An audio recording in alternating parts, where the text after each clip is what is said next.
Hi, my name is Dan Frachey. I'm a spiritual director or spiritual companion. I'm also the president of the Greater Springfield Interfaith Association. And I gave this presentation earlier today, but it wasn't recorded, so I'm recording it once again for those who weren't able to see. Allow me just a moment to share my screen so that I can find, you can see the presentation.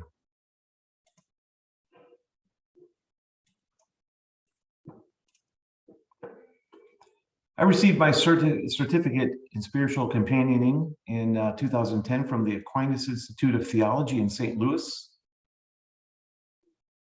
And the three chairs, it implies two companions and the divine. I want to use this image.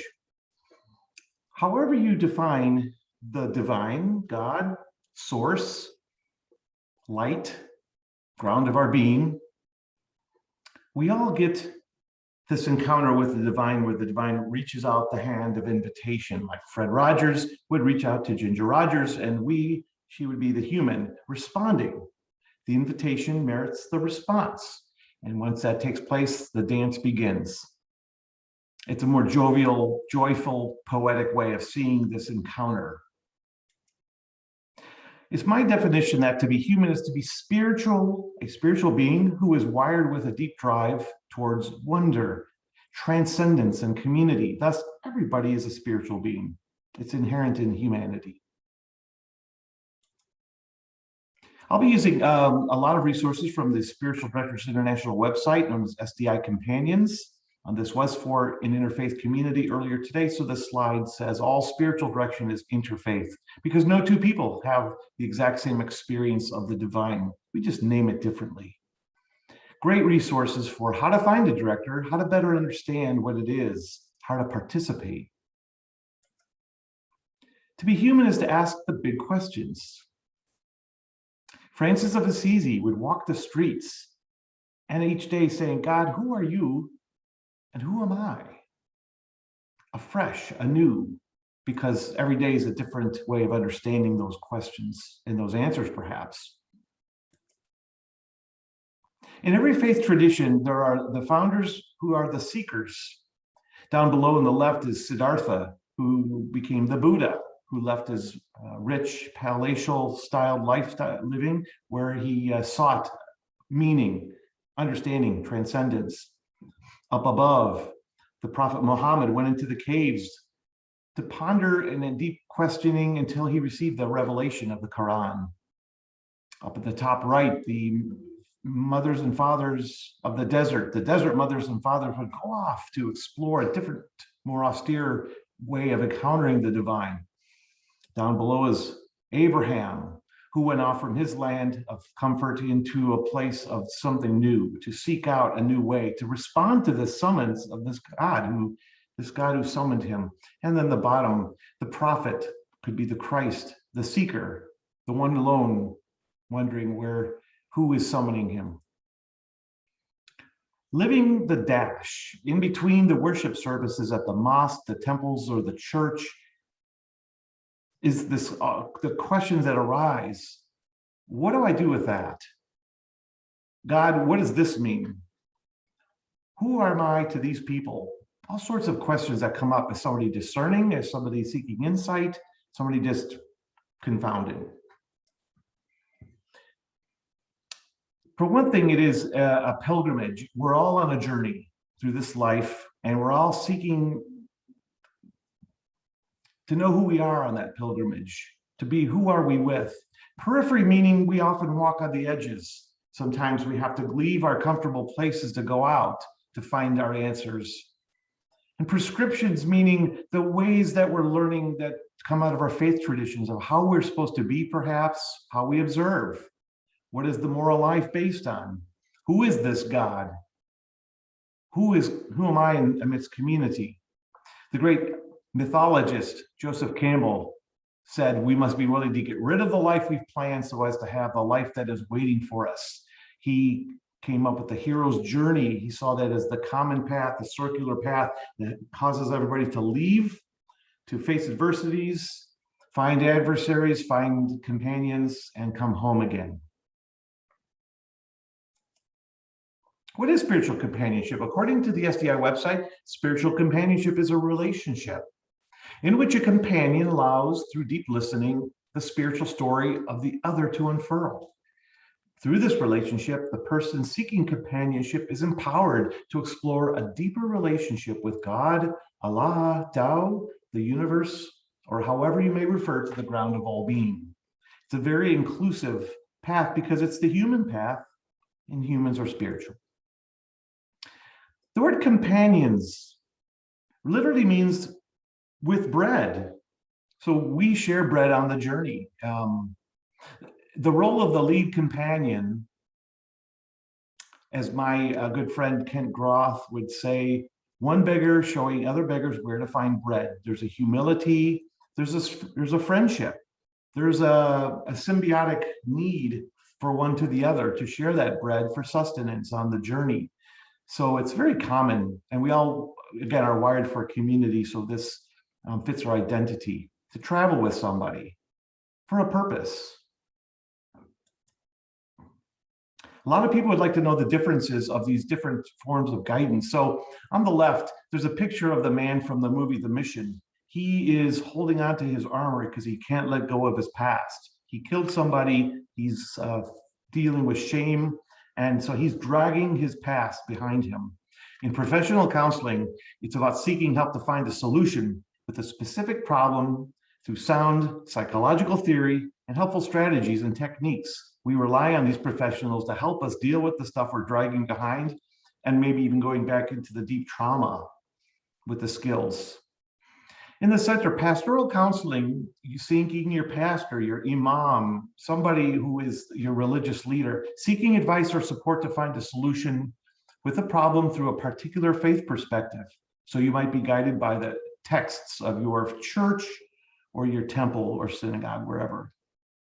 And coaching and mentoring, there's a junior-senior relationship.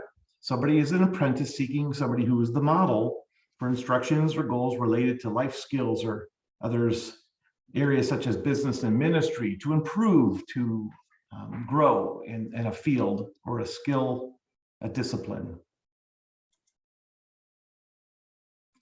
Is spiritual companioning common to other religious traditions?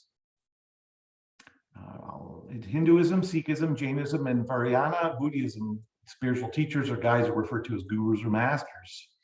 In most strands of Buddhism, what they're called spiritual friends. Spiritual director is a term within Judaism, Christianity, and Islam. In the Islamic Sufi path, the director is known as the Murshid, and the shamans are among the indigenous religions, and these are just a few terms. So it's widespread. Wherever there are communities of faith and spirituality, there are going to be guides. What I'd like to do now is I want to adapt and present to you these 12 dimensions of spiritual companionship that are common to all faith traditions that transcend one religious tradition. It's adapted again from the Reverend Saifu Anil Singh Molaris, who is a Buddhist monk, who's the head of executive director of SDI Companions. So allow me to read these. It's a little bit poetically done, but I want to just give you the flavor and the sense of what spiritual companionship is about, particularly from the perspective of the guide. That would be me. So some of this is kind of personal. The first dimension is contemplative grounding. As the guide and spiritual companion, it is my task to create a sacred space for this encounter with the divine. I am quiet and still to make room for you. I am a supportive vessel and an instrument to be played upon. I want to fade into this sacred space as you come forth with your sharing. I seek the revelation of you. I'm eager to calibrate my senses to receive you as gift. We are not just intellectually connecting, but at a feeling, a heart level, a soul connection by stepping away from our rationality and into mystery to seek after the source, the ground of our being. We steep ourselves in that mystery. Love is the ultimate living into that mystery, also known as universal love or our true north. Spiritual writer James Finley speaks of our work as placing ourselves in a posture of least resistance to the gifts and growth that will come from the divine.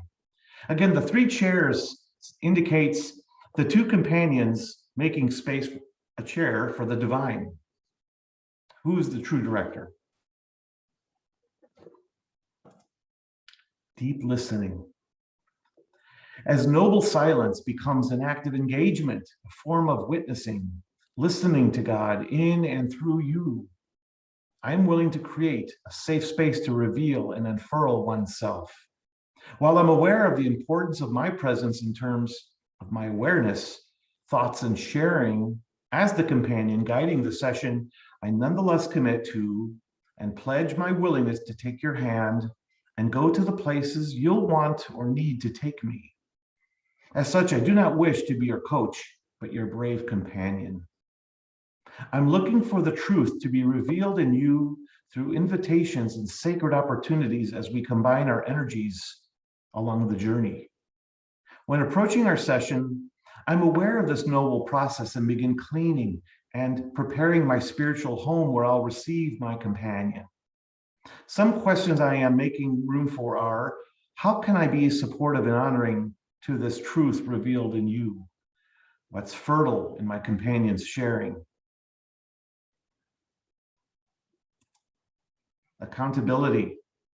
To be accountable to one another requires respect. In the Latin, it's the respicere, to look again. Accountability is achieved in real time as I honor the companion I travel with while maintaining alignment with our ethical guidelines.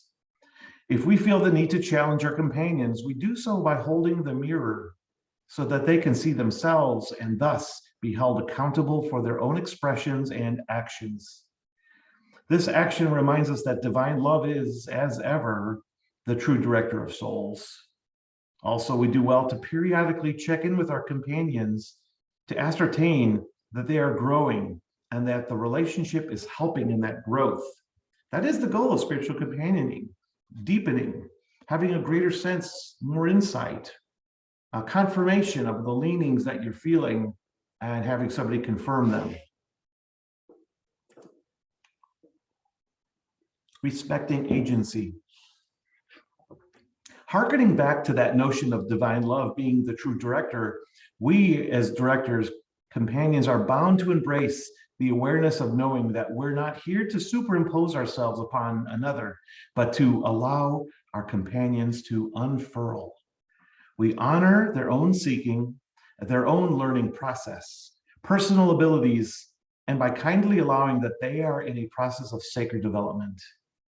Upon greater reflection, this presupposes my own good self-awareness and personal boundaries that bespeak a commitment to assuring that our sense of self and God is a supple reality. In order to help others, I have to make sure that I'm helping myself and practicing good self-care. Exploration of the unknown. In a sense, we are doormen, doorwomen for our companions when we accept their need to explore and seek out new thresholds. We approach God naked to get comfortable with the unknown, developing a faith that is seeking will produce some good. We seek to position ourselves in groundlessness. This is a Zen approach for accepting that there's so much in divine mystery that we don't know, but it's much bigger than we could ever understand. There is an ultimate openness that we hold with humility and acceptance. Our layers of spiritual identity and understanding allow us to advance, but these may eventually weigh us down, so we need to shed them. Again, from my Franciscan heritage, I see the wisdom and courage of the young Francis, who reached a point of conversion where, in literal time with the people of Assisi watching, he stripped naked in the bishop's courtyard, giving his father's money back, his father's clothing in his name, so he could claim God as his true father. He parted with everything, but that which was in his heart, in order to travel anew with light step. Only in this way could he receive what others had to give. Intimacy. We are intimacy workers that first create spaces for safety that allow for trust, vulnerability, and transparency. We give permission to fully be with the other so that self-revelation is possible. This requires good boundaries, lest we go barreling into the psyche of another. Confidentially maintained, then, is the structure that we feel safe to meet. I ponder the permissions I give with my words and nonverbal communication that I hope allows for the free offering of what needs to be brought forth with safety, trust. Again, this presupposes that I'm being honest with God and not expending too much of my energy dancing around my own call toward transformation. Vulnerability and transparency goes both ways. Maturity. There's a magnanimity that allows us to put our companions at ease while offering them a sense of grounding that comes from a life's worth of lived experience. By our stripes, we pray others might be healed. Because this is a path, not a destination, we do well to acknowledge when there is something we simply don't know. Maturity implies that we are aware of our inadequacies and our growing edges. So ongoing formation and education serves our companions. This may include referring them to someone else when we can no longer offer a sufficiency of our presence, or if we sense they'd benefit from another director. Again, there's a friendship that develops here that has to feel natural enough to reveal and put all things on the table. Again, that transparency. Mutuality. This sacred trust calls me to establish a way of respectfully being with another and creating a relationship of reciprocity. Given how this is a joint relationship endeavor based on mutuality of purpose, we share a longing for universal love. So much so that there may be times when our roles as director and directee fade away and we melt into the other and into God. This Buddhist sensibility might prove unsettling for our linear minds that demand strict boundaries. This to me seems part of what Franciscan hearts call the third way, beyond the strict dichotomies of the dualistic mind, this or that, us and them, black and white.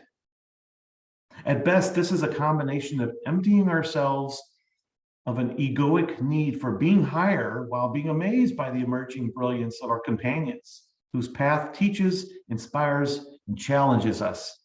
Again, as a companion, this is truly a mutually beneficial relationship, and I grow and I feel such gladness as others open up and reveal what God is doing in their lives. Self-care. I remember at the beginning of this COVID pandemic on the SDI Companions Gathering, how one spiritual director acknowledged being unable to see her companions because of her sense of compromised wellness. I felt badly for her, but admired her honesty where she was. She needed to step away. Some cliches are worth repeating. None of us can give from what we do not have to begin with. We offer our companions a beneficial witness when they see how we practice and manifest good self-care. This could be something as simple as stopping to breathe before a session, or a few moments of silence before God.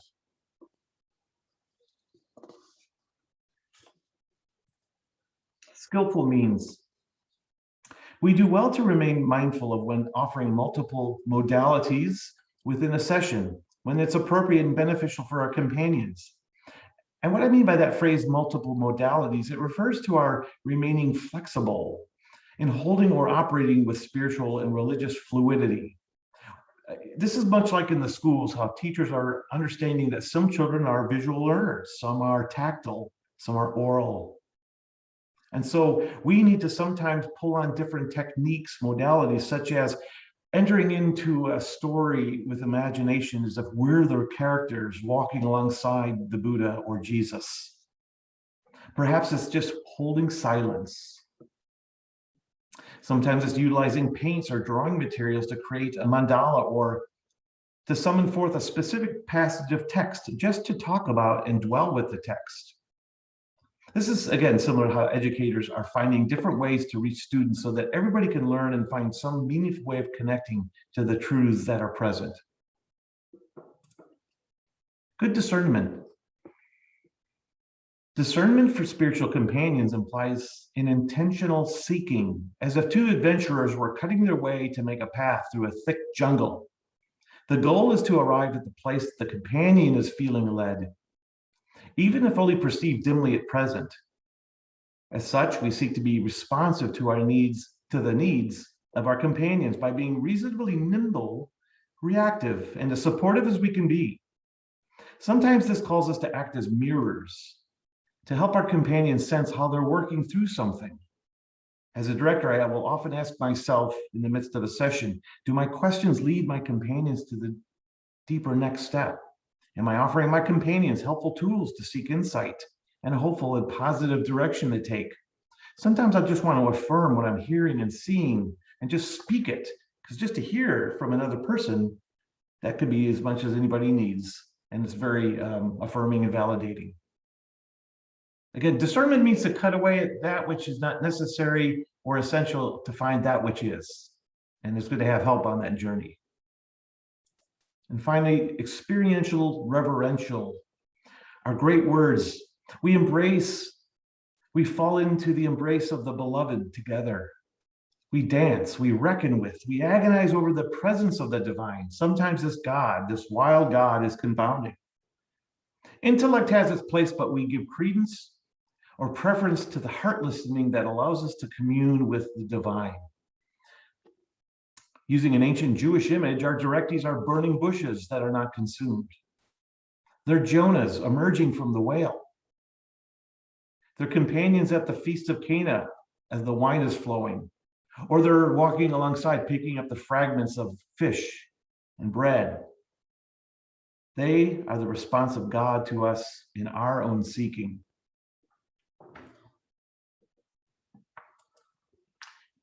The experience, thus, of being listened to is so close to the experience of being loved that most people can't tell the difference. Of all the lofty things I perhaps have said, I think this is the truest of all statements. To offer someone the gift of our presence, to really listen, to avail ourselves, to hear without any distraction or any interruption, so that somebody could freely bring forth their thoughts. As Ronald Rolheiser would say, a priest who's a spiritual director, it's as if we're putting dough on the table and we're going to work that dough and knead it until it's ready for baking. And then the companions have bread to share.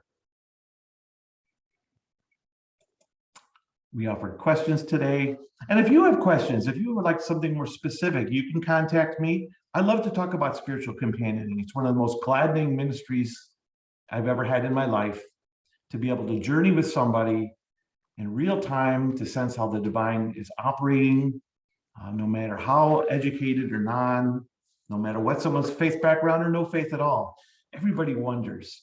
Everybody is seeking something a little deeper and inherently just being impelled to go there. Thank you for listening. May you find light, may you find love, may you find people who listen with their hearts to you. Thank you and have a good evening.